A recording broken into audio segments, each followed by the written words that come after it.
Standard 5th, Subject EVS 1, Chapter 8, Public Facilities and My School.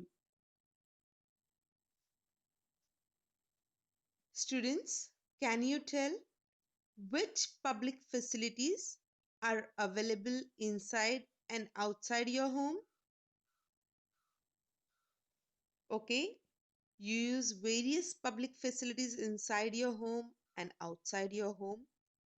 Inside our house, we have public facilities like water supply, electricity supply, and outside our house, we have many other facilities like the banking service, the postal service, the police.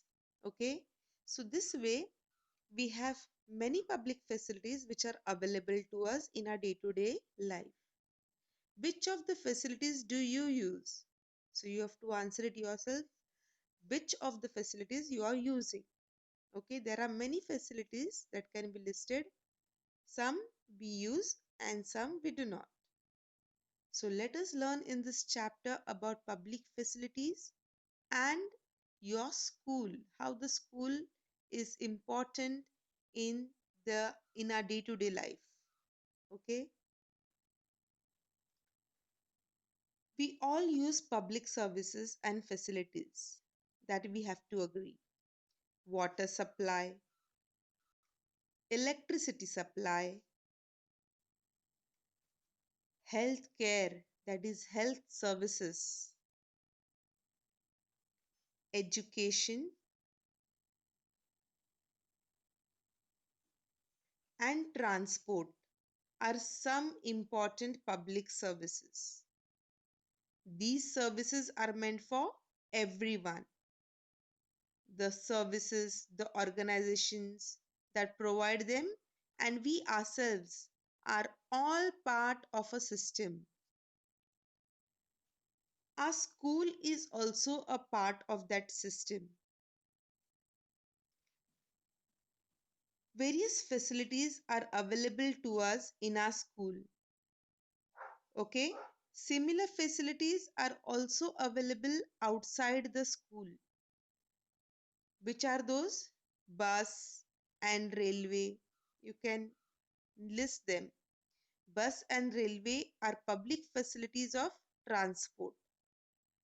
We also use several other public services and facilities such as postal service, telephone, fire brigade, police, banks, theaters, parks, gardens, and swimming pools. We must use these facilities responsibly. Okay? If we damage any of these, others will not be able to make use of these public facilities. So we must have the sense of responsibility of using them in a responsible way and not damaging any public property. Okay?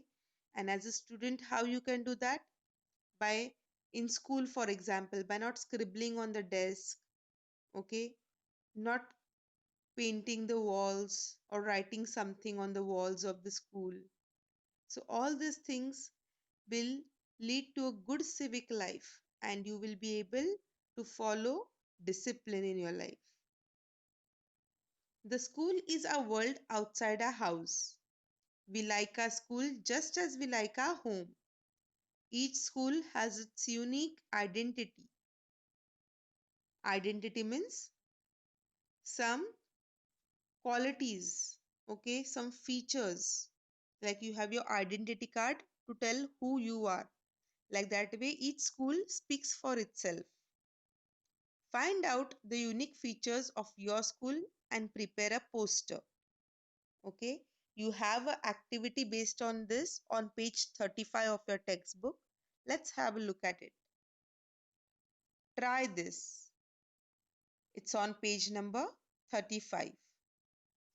Put a tick in front of all the services available at your school. Let's see. Sufficient classrooms. If you have sufficient classroom, you're going to put a tick in the empty box. Girls' toilet, boys' toilet, a separate toilet for girls and boys. Drinking water, which is very important. So tick mark if you have these facilities in your school.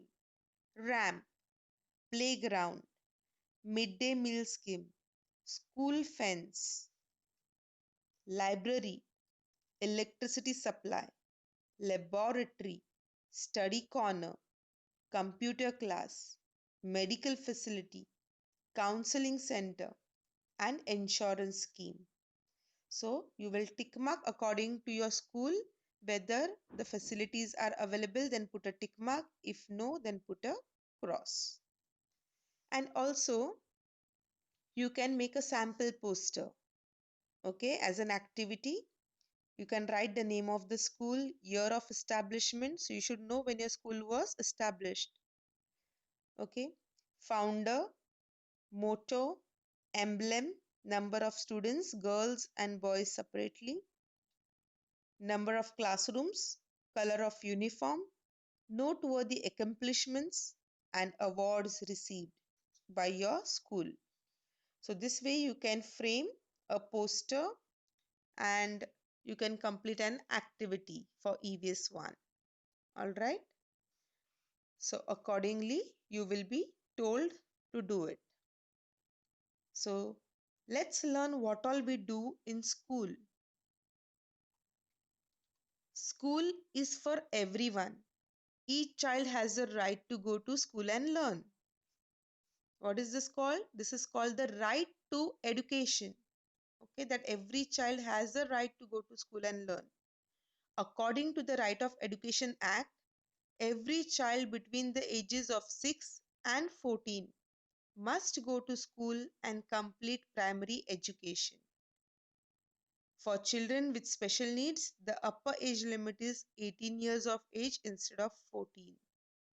So this way, the Right to Education Act is a very important act which tells about how each child should receive at least primary education between the age gap of 6 and 14. Okay. Now, what is our role or role of the community in the development of a school?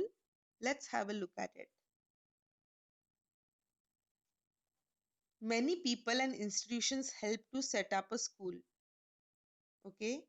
Many parents, past students, writers, artists, sportsperson, scientists, and industrialists lend a hand in the growth of a school. So you can see in the picture how parents are participating. A parent teaches music, and a parent is also conducting a drill. So simultaneously, parents also can play an active role in functioning of the school.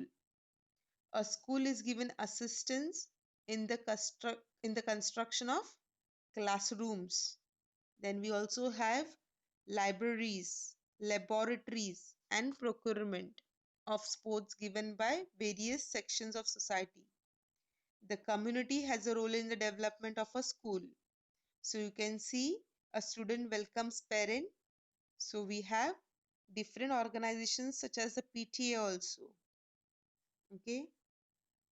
So here you see the various facilities like the library where the students can study. An astronomical center is shown.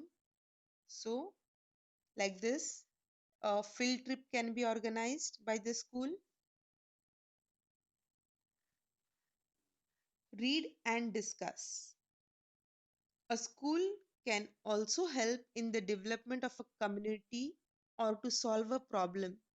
In order to develop habits of cleanliness among the people, the children of a school became agents of cleanliness. Look at the picture. So, when you do something on your own, you set an example for others. So, the children are themselves cleaning up the grounds and they are setting an example to the people in village that this should be done regularly. They, what they did, they launched a cleanliness drive in the village and they were backed by the school. Backed means supported by the school. They prepared posters asking people not to spit in the streets and not to dispose of garbage and and to dispose of garbage properly. Means not to throw here and there, but dispose means just put it properly in a bin. They presented street plays and convinced the residents of the importance of cleanliness. In An audience will always like to get information by watching something. Okay, so street plays are a very good means of promoting awareness, especially in the village where people like to be entertained by street plays. Thus, the school had a part in obtaining the Clean Village Award for their village. It helped the village to build its unity. So people became aware. They watched the street plays, they saw the posters, and accordingly, awareness was created. And this way, you can put your best in creating awareness to the community about cleanliness or any other project. Can you tell which topics were discussed in a parent teacher meeting that you could observe? Okay, in your school, there is a parent teacher meeting, right? So, what was discussed in that? If you have not attended, you can ask your parents about it. Which important decisions were made at this meeting? Did your friends' parents all attend this meeting? How did you realize that all parents are treated alike at your school? Yes, so all these questions will be answered by you and your parent. That you will come to know that when there's a parents teacher meeting, it's not that only a few parents are called, everyone gets an invitation. And for this annual general meeting, all parents are welcome to the school. There is no difference between any parent. All schools have a parent teacher association and a Mata Palak Sangh. They bring about a dialogue between parents and teachers. So parents can put forth their queries and the teachers will answer, and the teachers can give their guidance to the parents as to what they expect from the students. Parents can help in various activities of the school. So as we saw in the previous pictures, a parent teaching exercise, conducting a drill, a parent helping in other activities of the school, okay, like teaching music. All this can be done on behalf of parents. We must also inform our parents about the happenings in the school. We learn with the help of both teachers and parents. So both are very important. Their interactions are to our benefit. So when parents and teachers interact with each other, who benefits? The child benefits, the student, that is you. Okay. So you can see in the picture, the teacher is welcoming the parent to a PTA meeting and the child is assisted. Okay. Try this. Write an application to the school administration requesting that parents be allowed to run the school for a day. Organize this event after you have obtained their permission. Send your experiences to the children's section of the local newspaper. Okay, so this can be done for a day. Like you can ask, in this activity, you have been told to write an application to the school administration that parents be allowed to run a school for a day. So, this is just an activity which can be done for a day. Always remember, education is a fundamental right of every child. So, you have learned in this chapter that receiving education is a right of each and every child. So, let's see what you have learned now. What we have learned: we must use public services and facilities responsibly. School lends a hand in the development of the community. Every child has the right to go to school and learn. So that's all about this chapter about public facilities and your school. So, a very interesting chapter. Kindly read the textbook as well for a better understanding and keep learning, stay safe, and thank you.